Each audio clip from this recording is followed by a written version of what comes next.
নতুন করে আবার একবার বসে আমরা আইনি ব্যবস্থা যেটা করতে চাইছি আইনিভাবে সেটা তো আছেই, প্লাস আমরা একটু বসে একটা প্ল্যানিং আছে, কিছু বিষয় আছে যেগুলো আমি লাইভের মধ্যে এত কথা বলছি না, সেটা আমরা একসঙ্গে করে বসে নেব। এটা একটা। আর আপনারা জানেন যে আমাদের কিউরেটিভের যে কাজটা মেমোস অফ পার্টি প্রায় শেষের দিকে ওটা হয়ে গেছে। কিউরেটিভের কাজটা একটু জটিল, আপনারা জানেন যে যেমনভাবে এসএলপি করে দিলে file lawyer draft ready, SLP file করে দেওয়া হলো, ফাইল করে দিলে হয়ে গেল, ব্যাপারটা এরকম নয়। এখানে অনেক রকমের জটিলতা কিছু থাকে, যেখানে সার্টিফিকেট থেকে শুরু করে অনেক কিছু সিনিয়র সার্টিফিকেট মানে সাইন ইত্যাদির ব্যাপারগুলোও থাকে। তো সেগুলো মোটামুটি অ্যারেঞ্জ হয়েছে। খুব দ্রুত ওই কিউরেটিভটাও ফাইল আমাদের হয়ে যাবে, মেমোস অফ পার্টিও প্রায় রেডি হয়ে গেছে। তো মোটামুটি এই কাজটাও হয়ে আছে। তাহলে এখন এই যে বিস্তারিত একটা মানে 6 দফা আমাদের আজকের আলোচনার বিষয় ছিল, এই পুরো ম্যাটারটা মানে প্রত্যেকটা ম্যাটার পাই টু পাই আমরা এইগুলো কিন্তু নিয়ে আমরা আজকে অনেকক্ষণ ধরে আমাদের আলোচনাও হয়েছে, এবং বিস্তারিত বিষয়গুলো আমরা আপনার গুগল মিট আমাদের রবিবার থেকে শুরু হবে, কালকেও করতে পারতাম কিন্তু হবে না, যেহেতু আমাদের কেস ম্যাটারগুলোও তো খুব গুরুত্বপূর্ণ হয়ে যাচ্ছে, প্রত্যেকটা দিনের কেস, এই সব ম্যাটারগুলোর কথাই বলছি। বিস্তারিত আলোচনাগুলো আমাদের গুগল মিটে আমরা নিশ্চয়ই করে নেব। রবিবার থেকেই জেলা ভিত্তিক একটা গুগল মিটের আমরা ব্যবস্থা করছি, কিভাবে কি করা যায়, যেমনভাবে আমরা করতাম সেটা করব। তবে এখানে সবথেকে বড় সমস্যা হচ্ছে আমরা এমন একটা জায়গায় বা এমন একটা ইঁদুর কলে আমরা পড়ে আছি না, সেখানে আমাদের প্রত্যেকের আগে কি ছিল যে আমাদের চাকরিটা আমাকে পুনরুদ্ধার করতে হবে, 2016 প্যানেল আমাকে ফিরিয়ে দাও, আমরা সেই মাফিক লড়ছিলাম। এখন হয়ে গেছে আমাদেরকে আবার একটা ফ্রেশ সিলেকশনে বসিয়ে দিয়েছে, এবং সেই ফ্রেশ সিলেকশনের মাঝখানে আবার অনেক রকমের হায়নার উপদ্রব শুরু হয়েছে, সেখানে অনেকজন আবার কল ফর ভেরিফিকেশন হতে পারছে না, সেখানে একটা সমস্যা হয়ে আছে। এখানে নানান জনের নানান ইন্টারেস্ট কাজ করছে, এবং যে একটা নির্দিষ্ট লেভেলের নাম্বারের পেয়ে গিয়েছে সে ভাবছে হয়তো আমি সেফ, কিন্তু কেউ সেফ নয়। এখানে যারা আছি আমরা কেউ সেফ নয়, ইভেন যারা এই নতুন ফ্রেশ সিলেকশনে এসছেন, মানে আমাদের যারা ফ্রেশার ভাই বোন যারা নতুন অংশগ্রহণকারী, তারাও কিন্তু সেফ নয়। পুরো প্রসেসটা এমন একটা কমপ্লিকেশনের জায়গায় গিয়েছে, যে জায়গা থেকে কেউ কিন্তু সেফ এটা ভাববেন না যে আমরা ভাই আমার এখানে আর মাথা লাগানোর দরকার নেই, আমি 60 পেয়ে গেছি বা 58 পেয়ে গেছি, আমি সেফ, সেও সেফ নয়। যে ডাক পায়নি সেও সেফ নয়, যার ভ্যাকেন্সি কমে গিয়েছে সেও সেফ নয়। তাহলে এইখানে সবগুলোকে সবাই ভাবছে যে আমি নিজে বেরিয়ে যাব। 3 ভাবছে আমি 3-এর মতো করে লড়ে আমি এক্সপায়ারি অফ প্যানেল বার করে দেবো, 4 ভাবছে আমি বের করে দেবো, যারা 8 কাউন্সিলিং আছে তারা ভাবছে আমরা তো আরও গেলাম। ফলে এখানে সবাই একটা অন্য রকমভাবে ভাবতে চাইছে, খণ্ড খণ্ড করে কিন্তু কেউ কোনোভাবেই বাঁচতে পারবে না। যদি বাঁচতে হয় তাহলে ইউনাইটেড হয়েই বাঁচতে হবে, আর ইউনাইটেড হয়েই ডিসিশন নিতে হবে।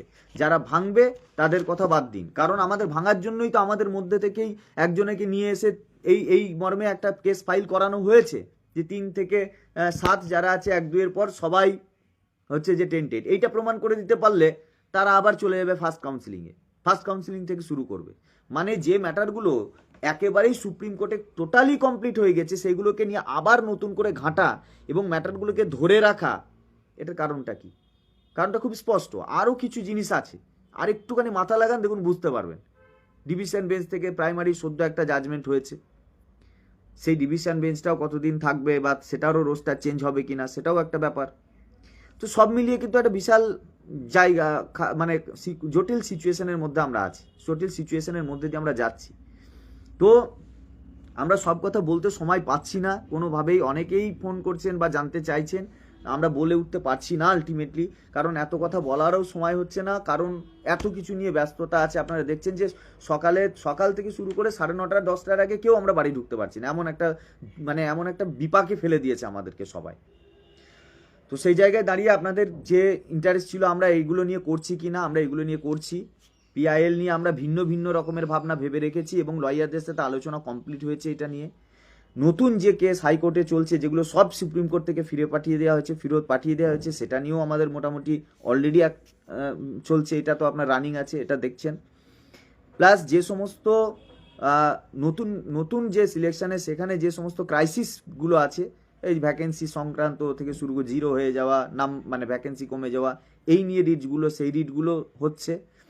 প্লাস হচ্ছে যারা ডাক একেবারেই পেলো না, তাদের নিয়ে স্পেশালি বসাও হচ্ছে, সামনের সপ্তাহের দিকেই তার ডেট হবে একটা, আর কিউরেটিভ সেটা তো চলছেই। এই সব মিলিয়েই আমাদের একটা কম্প্যাক্ট কাজ, সেই জন্য হয়তো আমরা সময় অনুযায়ী সব কথা মানে আপডেট ভেবে দিতে পারছি না। আজকে মোটামুটি একটু অবকাশ হয়েছে, কারণ কটা দিন আপনারা দেখেছেন যে মানে কি অবস্থায় আমরা ছিলাম। প্রত্যেকটা দিন আমাদের মানে একদম ওখানে সৈন্য সাজিয়ে রাখার মতো রেখে দিতে হয়েছিল, কখন একটা কে কোথা থেকে কি কেস তুলে নেবে আর কোন কেসটার সাথে কোন কেস জড়িয়ে দিয়ে কোন একটা জাজমেন্ট বের করে নিয়ে চলে যাবে। তো সেই ফাঁকা গ্রাউন্ডটা এরকম কন্টিনিউয়াস চলছে, আপনারা দেখতে পাচ্ছেন চোখের সামনে, সবটাই দেখতে পাচ্ছেন যে কোর্ট কিভাবে আমাদের সঙ্গে কিভাবে খেলছে প্রত্যেকটা জায়গায়। আমরা ছাড়া আমাদের পক্ষে কিন্তু কেউ নেই, আমরাই আমাদের পক্ষে আছি, বাকি কোনো অথরিটিকে আমরা ভরসা করছি না, কাউকেই না। সেইভাবে আমাদেরকেও সেই ফোকাসটা করতে হচ্ছে। আমাদের যতক্ষণ পর্যন্ত আমরা লড়তে পারছি, আমাদের এরা চাইছে আমাদের মস্তিষ্কটাকে ডিস্টার্ব করানো, আমাদের রিসোর্স যেগুলো আছে সেগুলোকে ধ্বংস করা। সেই জন্যই তো যেটা একটা অযৌক্তিক কেস সেটাকে নিয়ে এসেও মানে একটা জাজমেন্ট বের করে নেওয়ার ধান্দা করছে, যেখানে আমাদেরকে পার্টি হতে বাধ্য হচ্ছি আমরা। ফলে এই চাপগুলো আমাদের মধ্যে আছে। কম্প্যাক্ট সলিউশন যদি হয় সেটা তো আমাদের কোর্ট থেকে বের করতে হবে। তাই আমরা যদি ছেড়ে দিই লড়াইটা, তাহলে কিন্তু যতদূর পর্যন্ত আমরা আটকে রেখেছি সেখান থেকে একদম পুরো পড়বে। তাই চূড়া পর্যন্ত যতক্ষণ না আমরা উঠতে পারছি ততক্ষণ পর্যন্ত আমরা স্টেবল হতে পারছি না। এটা হচ্ছে সব থেকে বড় সমস্যা আমাদের কাছে। তো যাই হোক, আমরা বেশ কিছু কৌশল নিয়েছি, সেইভাবেই আমরা চলছি, অনেক কিছু শিখেছি, আরও দেখতে পাচ্ছি। হ্যাঁ, মানে যেগুলো একটা জিনিস তো ক্লিয়ার চোখের সামনে, যারা এই মানে হাইকোর্ট সুপ্রিম কোর্টে যারা মানে আইনবিদ বা যারা কোনোভাবে আইনগুলো করে, মানে আইনের কাজগুলো করে, তারাও কিন্তু চোখের সামনে দেখতে পাচ্ছে সব কিছুই, যে আমাদের সঙ্গে যা হচ্ছে সেটা কিন্তু ভয়ঙ্কর অন্যায় হচ্ছে এবং পরিকল্পিতভাবে হচ্ছে। আইন মাফিক কোনো কিছুই হচ্ছে না। আইন মাফিক হলে এইগুলো কোনো কিছুই হতো না। প্রথম আপনারা দেখতে পাচ্ছেন যে সঞ্জয় কুমারের বেঞ্চে আমরা গেলাম, আজকে এক কথা বলছে, কালকে আর এক কথা বলছে। যে চিফ জাস্টিসের বেঞ্চে পিআইএলটা উঠলো, তার অ্যাকসেপ্ট করা উচিত বা কথা বলা উচিত বা ডিনাই করে দেওয়া উচিত। সে এমন একটা কথা বললো যেটা সাধারণত পিআইএলে হয় না, কিন্তু সেটা অনুযায়ী আমরা যাব, কারণ সুযোগ আছে, কোনো সুযোগটাকে আমরা একটু ফেলে রাখছি না, ফাঁকাও দিচ্ছি না, কাজ কিন্তু আমরা করবোই যেখানে যেখানে আছে।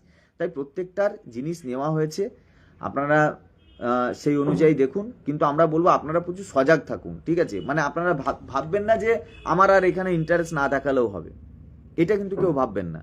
প্রত্যেকে কিন্তু খুব সংকটে এবং খারাপ অবস্থায় আছে।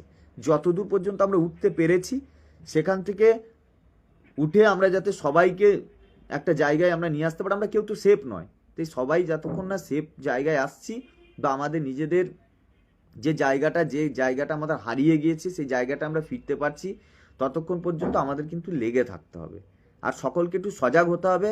আর একটা কথা আপনাদেরকে আমি বলবো যে দ্বার রুদ্ধ করে ভ্রমটিকে রুকি, সত্য বলে আমি তবে কোথা থেকে ঢুকি। এই ব্যাপারটা আছে, আমরা সত্যকে চোখের সামনে দেখতে পাচ্ছেন সব কিছুই, যে কি হচ্ছে আর কিভাবে আমাদেরকে কিভাবে কি করছে সেগুলো আমরা সবই দেখতে পাচ্ছি। তাই অন্ধ হলে প্রলয় বন্ধ হবে না। প্রত্যেকের মুখ আছে, প্রত্যেকের হাত আছে, প্রত্যেকের টিচার লিখেছেন, পড়িয়েছেন, কথাও বলতে জানেন। অন্তত যেগুলো ঘটছে সেগুলো নিয়ে একজন দুজন লিখবে বলবে এটা নয়, আপনারা বলতে শিখুন। যা আপনার মনে আসছে যে আমার সঙ্গে এই অন্যায়টা হচ্ছে, সেই অন্যায়টা বলুন। কিছুই না পারলে অন্তত বলুন, এই বলাটাও জরুরি। প্রথমে হাত, মুখ, প্রথমে যদি বলপ্রয়োগ করতে হয় বলপ্রয়োগ, না পারলে অন্তত হাত, না পারলে মুখ দিয়ে অন্তত বলুন, না লিখতে পারলে বলুন। বলাটা খুব জরুরি, যে নক্কারজনক ঘটনা আমাদের সঙ্গে ঘটছে সেটা সেই জিনিসটাকে বলা উচিত। একজন দুজন বলবে আর বাকিরা হোয়াটসঅ্যাপে না এটা ঠিক হচ্ছে না, আমাদের সঙ্গে কি বদমাশ দেখো, এরকম করে দিচ্ছে, এই জিনিসটা এরকম হচ্ছে। এই গল্প হোয়াটসঅ্যাপ গ্রুপে নয়, একদম প্রকাশ্যে বলতে শিখুন, প্রকাশ্যে বলুন। কিসের ভয়? আর কিসের ভয় আছে আমাদের? সব শেষ হয়ে যেতে বসেছে, সব শেষ হয়ে গিয়েছে, এখনো কিসের ভয়? একজন দুজন বললে এক সমস্যা, সবাই বলুন না, যাতে সবাই বুঝতে পারে যে হ্যাঁ এদের সঙ্গে হচ্ছে এই ঘটনাটা, আমাদেরকে এরকম করা হচ্ছে, আমাদেরকে নিয়ে পলিটিক্যাল এক্সপেরিমেন্ট হচ্ছে। কেন হবে আমাদেরকে নিয়ে? কেন কোর্টে